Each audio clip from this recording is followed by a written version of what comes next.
Assalamualaikum warahmatullahi wabarakatuh. Selamat datang di video Gempita, Gerakan Masyarakat Peduli Gizi Balita.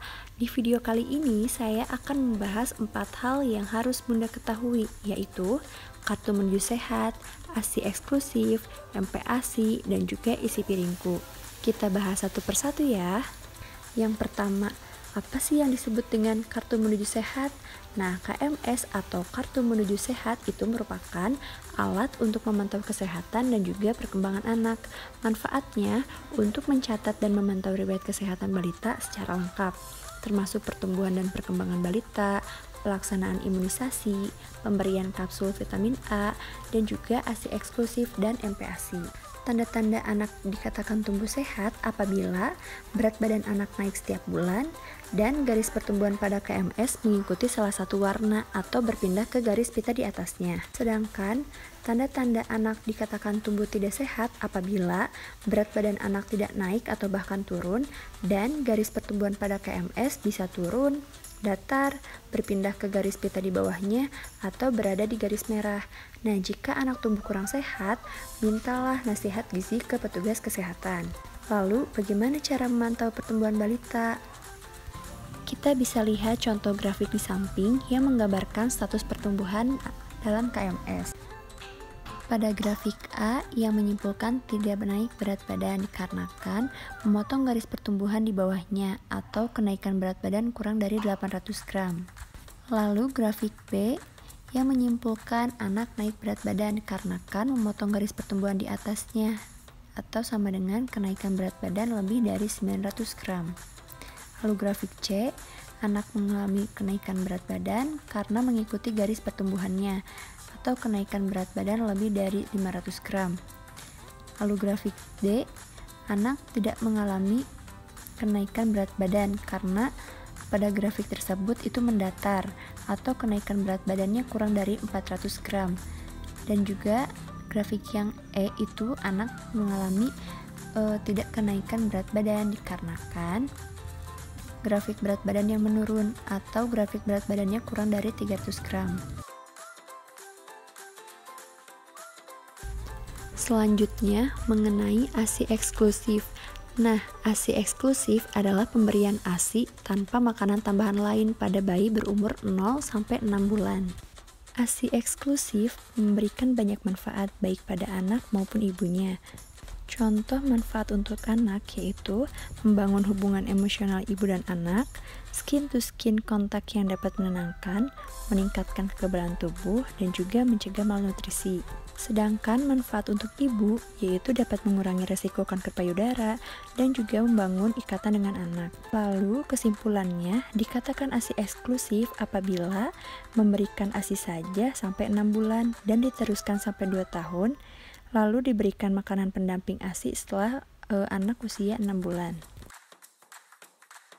Lalu, pembahasan yang ketiga itu mengenai MPASI atau makanan pendamping air susu ibu, yang merupakan makanan maupun minuman selain ASI yang memiliki kandungan zat gizi dan diberikan kepada bayi sebagai tambahan bersama pemberian ASI.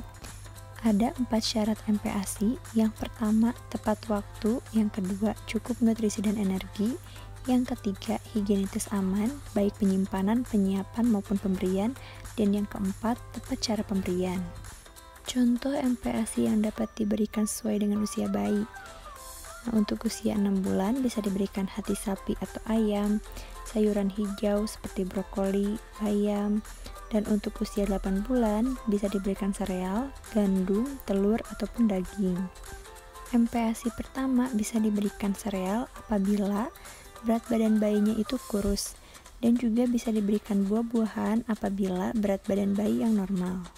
Pemberian MPASI untuk usia 6-7 bulan dengan porsi 2-3 sendok makan atau sampai setengah mangkok, dan frekuensinya itu diberikan 2-3 kali makan ditambah 1-2 kali selingan. Nah, makanannya itu harus dihaluskan dan disaring untuk tekstur lumat dan kental. Usia 8-9 bulan, porsi setengah sampai 3/4 mangkok. Frekuensinya itu 3-4 kali makan dengan adanya 1-2 kali selingan dan makanan dilumat. Untuk 9-12 bulan, porsi 3/4 sampai 1 mangkok. Frekuensinya itu diberikan 3-4 kali makan, ditambah 1-2 kali selingan. Nah, makanannya bisa bertekstur agak kasar ataupun nasi dihaluskan sebentar. Lauk pauknya cincang kasar. Pada saat mencoba memberikan makanan baru, ada hal yang harus diingat oleh ibu, yaitu bayi mempunyai preferensi rasa. Jadi, jika bayinya tidak suka, ibu bisa mencoba lagi 10-15 kali. Nah, jika responnya itu makanan yang dilepeh, belum tentu anaknya itu tidak suka. Namun, bayinya itu lagi belajar memasukkan makanan ke dalam mulut. Jika ada reaksi alergi, maka makanan tersebut harus diberhentikan atau di-stop. Lalu diberi lagi 3 hari kemudian, dilihat ada reaksi alergi atau tidak. Nah, jika ada, konsultasikan ke dokter. Contoh makanan selingan yang bisa diberikan itu seperti buah, puding, sayur kukus, biskuit. Untuk ukuran dan tekstur bisa disesuaikan dengan usia bayi. Selain itu, MPASI juga harus mengandung 4 bintang. Karbohidrat, protein nabati, protein hewani, dan juga serat. Jika memungkinkan, ganti menunya itu tiap 3 hari. Dan diberikan bertahap dan sedikit-sedikit. Jika ada indikasi tertentu dan atas saran dokter, MPASI-nya itu bisa diberikan sebelum umur 6 bulan. Contoh MPASI 4 bintang. Yang pertama, untuk karbonya bisa diberikan tepung beras merah, untuk protein hewani bisa diberikan udang, protein nabati buncis, dan untuk seratnya itu bisa diberikan sayur bayam dan wortel. Lalu, pembahasan yang terakhir mengenai isi piringku. Apa itu isi piringku? Atau lebih tepatnya bagaimana isi piringku? Nah, ada baiknya kita gunakan pada diri sendiri setiap kita mau makan. Apakah yang kita konsumsi itu isi piringnya sudah sesuai atau belum? Dalam satu piring, kita bagi dulu menjadi 2 bagian, yaitu sisi sebelah kanan dan sisi sebelah kiri. Untuk sisi sebelah kiri, kita gunakan 2/3 sisi sebelah kiri dengan makanan pokok, yaitu sumber karbohidrat, dan sepertiganya lagi kita isi dengan lauk pauk yang terdiri dari protein.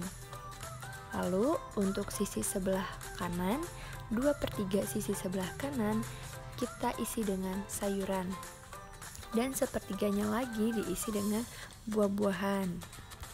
Di dalam slogan isi piringku, penting juga untuk kita ketahui 3 pedoman lainnya, yaitu mencuci tangan menggunakan sabun serta air yang mengalir, lalu berolahraga atau beraktivitas fisik minimal 30 menit setiap hari, dan yang terakhir minum air mineral 8 gelas per hari.